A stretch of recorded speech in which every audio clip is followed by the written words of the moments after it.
I was born in Massachusetts. I didn't have a very grand entrance into the world. I was the daughter of an unwed mother back in the day when it wasn't popular at all.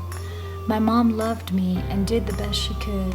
She met my father, and I grew up always thinking, of course, that he was mine and I was his.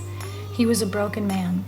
My years were spent with verbal abuse, being told I'd never go anywhere in life, never do anything, and that my sole purpose was to care for my 3 younger brothers, and if I was lucky, I'd have 12 children of my own, but never the means to care for him.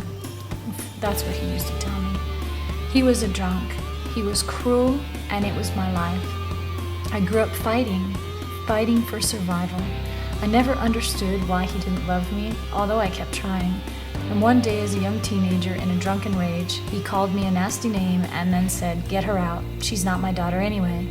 And that was the day that I found out he was not my biological father. With more questions than I had answers, yet feeling slightly relieved, life went on. Later, I did decide to pursue my biological father, but he also wanted nothing to do with me.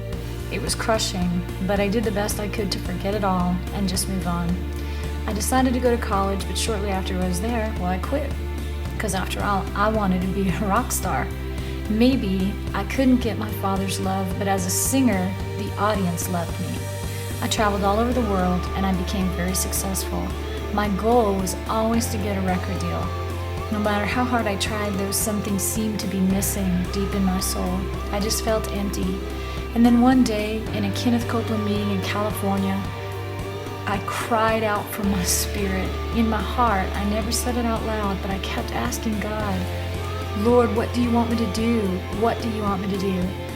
I sat down after praying. A man immediately came through the crowd of over 10,000 people, up my aisle, down about 10 chairs, and handed me a handwritten note.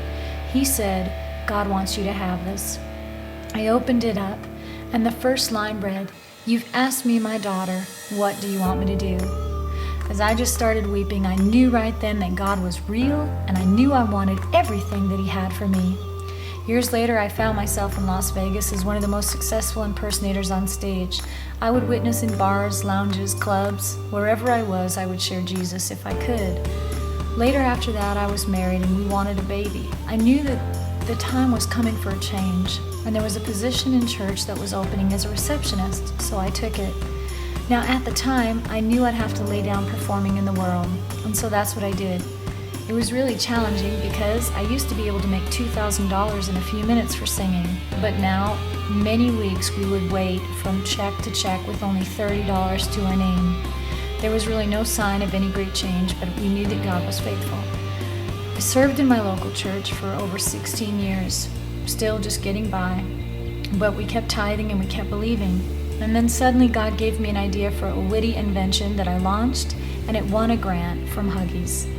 Our product is going to launch nationwide, and money is no problem for the Lord. I no longer sing for the world, and I only sing for Christ. And I know that He's called me to preach a message to the world and to the generation that's lost. And my message to the world is that if God can use this broken girl who was rejected not only by one, but 2 fathers, who had a background as a rock singer, who had confusion, anxiety, anger, and frustration all throughout her life, then there is no limit to His love and mercy. I intend to tell everyone I meet how much He loves them and how great He is.